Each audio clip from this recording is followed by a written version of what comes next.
اور یہ ایسا مبارک مہینہ ہے جس میں مومن کا رزق بڑھا دیا جاتا ہے۔ روزہ کھانا بچانے کے لیے، یہ اخراجات کم کرنے کے لیے نہیں ہے، بلکہ اس میں آپ کا رزق اور بڑھ جاتا ہے۔ ایسی ایسی نعمتیں کھانے کو ان لوگوں کو بھی نصیب ہو جاتی ہیں عام دنوں میں جو ان کا مقسوم نہیں ہوتی۔ دسترخوان لگتے ہیں، افطاریاں ہوتی ہیں، سحری کے لمحات ہوتے ہیں، کوئی کسی کو ویسے کھانا کھلائے تو اس دسترخوان پہ کھانے کے لیے آنا اس کا اور رنگ ہوتا ہے۔ لیکن افطار کا دسترخوان جب بچھتا ہے اور لوگ جب اس کے اوپر آتے ہیں، امیر بھی آتے ہیں، غریب بھی آتے ہیں، تو اللہ کی دی ہوئی نعمتیں جو دسترخوان پہ پڑی ہوتی ہیں ان کو اٹھاتے ہیں، کام و دہن کی تسکین کا سامان کرتے ہیں، عزت نفس بھی مجروح نہیں ہوتی اور طرح طرح کی نعمتیں کھانا بھی دستیاب ہو جاتی ہیں۔ تو یہ ایک مہینہ ہے مواسات کا، اس میں رزق بڑھ جاتا ہے، غرباء تک بھی اللہ کی نعمتیں وہ پہنچتی ہیں جو عام دنوں میں ان کو میسر نہیں ہوتی، اور امراء بھی نعمتوں کا لطف لیتے ہیں، نعمتوں کا مزہ انہیں آتا ہے، اس لیے کہ بھوک کاٹنے کے بعد جب ان کو نعمت میسر آتی ہے تو پھر انہیں احساس ہوتا ہے۔ جو شخص ہر وقت سیراب رہتا ہے تو اس کو کیا پتہ کہ شدید بھوک کے بعد کھانے کا لطف کیا ہوتا ہے۔ سخت پیاس کے بعد میٹھا اور ٹھنڈا مشروب جب رگوں کو تر کرتے ہوئے معدے تک پہنچتا ہے تو اس کی طراوت، اس کی ٹھنڈک، اس کی لذت، اس کا کیف و سرور، اس کی عذوبت کس طرح راحت بخشتی ہے۔ اسی لیے میرے اور آپ کے آقا و مولا نے ایک دوسرے مقام پہ ارشاد فرمایا، للصائم فرحتان، فرحۃ عند فطرہ و فرحۃ عند لقاء ربہ۔ روزے دار کے لیے دو خوشیاں ہیں، ایک خوشی اسے تب ملتی ہے جب وہ روزہ افطار کرتا ہے، وہ لمحے مسرتوں کے ہوتے ہیں، ایک روحانی احساس ہوتا ہے، اتنا لمبا دن، اتنا سخت دن، گرمی کی شدت، مالک تیرا شکر ہے لمحہ اختتام پہنچا اور یہ اتنا لمبا دن تیرے حکم کی تعمیل کرتے ہوئے بسر ہو گیا۔ ایک تو روزہ کھولتے ہوئے وہ ایک سرشاری ہوتی ہے، وہ ایک لذت ہوتی ہے، روحانی تسکین ہوتی ہے۔ آج کل وہ افطار کے دسترخوان لگتے ہیں تو جس طرح ہمارے سارے معاملات جو ہیں وہ ملوث ہو گئے ہیں ریا سے، تصنع سے، اس طرح افطار بھی ایک فیشن کے طور پہ فروغ پا رہی ہے۔ تو اس میں امراء کو اور شخصیات کو بلایا جاتا ہے اور ایسے لوگ کثرت کے ساتھ ہوتے ہیں جن کا روزہ بھی نہیں ہوتا، تو پھر ظاہر ہے رسماً تو اتنی دیر تک وہ کچھ نہیں اٹھا سکتے جب تک اذان کی آواز نہیں آتی، افطار کے لمحے نہیں آتے۔ تو اس وقت جو روزہ دار ہوتا ہے جب وہ مشروب لے رہا ہوتا ہے، جب وہ کوئی لقمہ اتار رہا ہوتا ہے، تو اس کی جو فرحت ہوتی ہے،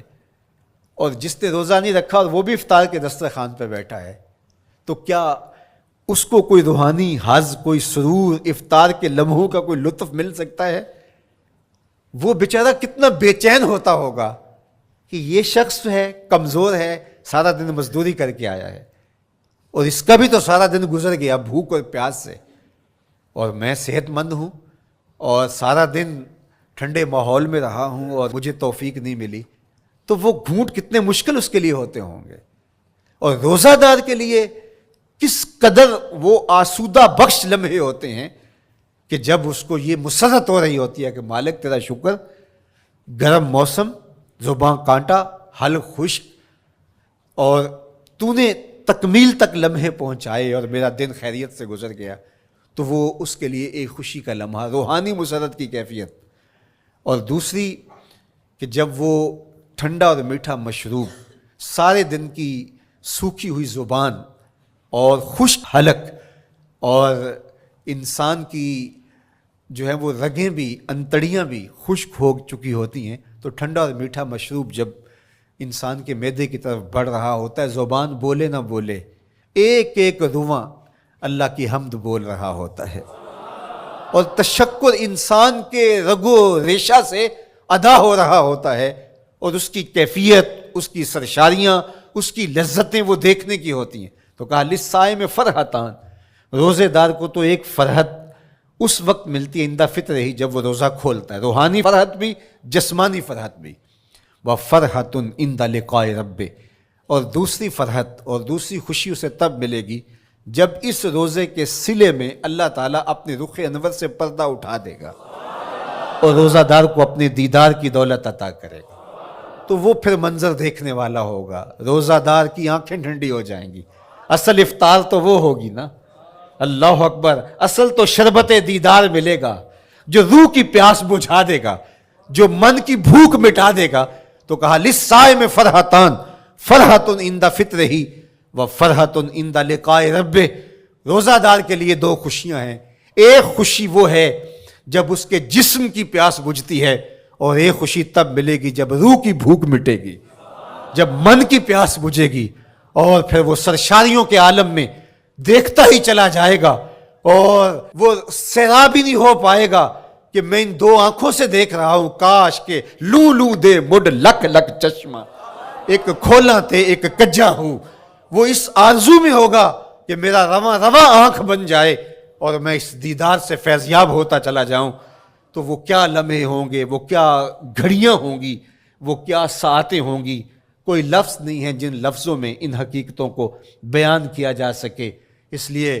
کہ وہ منظر ہی وراء الورا ہوگا۔ تو روزہ دار کو فرحت ملتی ہے جب وہ روزہ کھولتا ہے، تو فرمایا وَشَهْرٌ يُزَادُ فِيهِ رِزْقُ الْمُؤْمِنِ، اس میں مومن کا رزق بڑھا دیا جاتا ہے۔ وَمَنْ فَطَّرَ فِيهِ صَائِمًا كَانَ مَغْفِرَةً لِذُنُوبِهِ، جس نے روزہ دار کا روزہ افطار کروایا، اللہ کے محبوب فرماتے ہیں کہ ایک تو خود روزہ رکھا، اور دوسری سعادت یہ ہے کہ ماہ صیام میں روزہ دار کا روزہ افطار کروایا۔ آپ شریعت بیضاء کو بنظر عمیق مطالعہ کر کے دیکھیں، ماہ صیام میں بہت زیادہ اس بات پہ زور دیا گیا ہے کہ روزہ افطار کرواؤ۔ اپنے گھر میں بیٹھ کر کے روزہ افطار کر لینا یہ بھی سعادت مندی ہے، روزہ نصیب ہو جائے، لیکن اس بات پہ بہت زور دیا گیا ہے ماہ صیام میں کہ ایک ماحول پیدا ہو، لوگوں کو افطار کروائیں تاکہ تمام لوگوں تک اللہ تعالیٰ کی نعمتیں پہنچیں، اور لوگوں تک جو ہے وہ رمضان المبارک کی برکتیں پہنچیں۔ تو ارشاد فرمایا وَمَنْ فَطَّرَ فِيهِ صَائِمًا، جس نے روزے دار کا روزہ افطار کروایا، کَانَ مَغْفِرَةً لِذُنُوبِهِ، تو وہ افطار کروانے والوں کے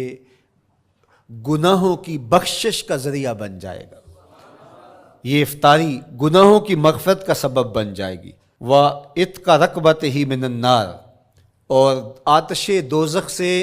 گردن کی آزادی کا مجدہ جاں فضا بن جائے گا یہ امر کہ اس نے کسی کا روزہ افطار کروایا۔ وَقَانَ لَهُ مِثْلُ أَجْرِهِ مِنْ غَيْرِ أَنْ يَنْقُصَ مِنْ أَجْرِهِ شَيْءٌ، اور روزہ افطار کروانے والے کو روزہ رکھنے والے جتنا اجر ہی دیا جائے گا، لیکن روزہ رکھنے والے کے اجر میں بھی کوئی کمی نہیں واقع ہوگی۔ جتنا اس نے سارے دن کی بھوک اور پیاس کاٹ کر کے تکلیف اٹھا کر کے روزہ رکھا، جس نے شام کو اس کو افطار کر دیا اتنا ہی ثواب اس کو عطا کر دیا جائے گا، اس کا اجر کم کیے بغیر۔ اللہ اکبر، یہ امت کے لیے اللہ نے کیا پیکج دیا ہے، کیا کرم نوازیاں ہیں اس امت کے لیے۔ آقا کریم نے ارشاد فرمایا ایک شخص صبح سے لے کے ظہر تک مزدوری کرتا ہے، اس کو ایک قیراط دیا جاتا ہے، اور ایک شخص ظہر سے لے کر عصر تک مزدوری کرتا ہے، اس کو بھی ایک قیراط دیا جاتا ہے، اور ایک عصر سے لے کر مغرب تک مزدوری کرتا ہے، اس کو 2 قیراط دیے جاتے ہیں۔ فرمایا پہلی مثال یہود کی ہے، دوسری مثال نصارہ کی ہے، اور تیسری مثال میری امت کی ہے۔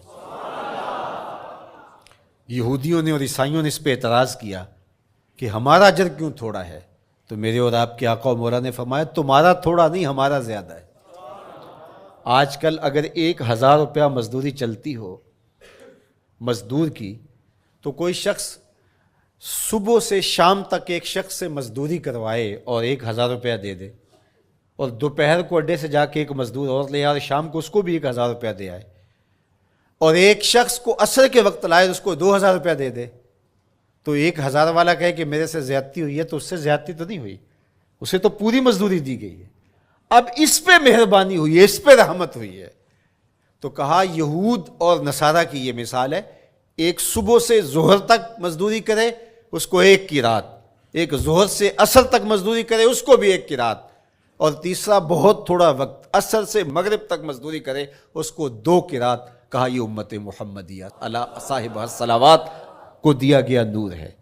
تو ایک شخص نے سویر سے لے کر شام تک روزہ رکھا، بھوک کاٹی، پیاس کاٹی، سخت شدت کی گرمی سہی، اور ایک شخص نے شام کے وقت اس کو روزہ افطار کروا دیا.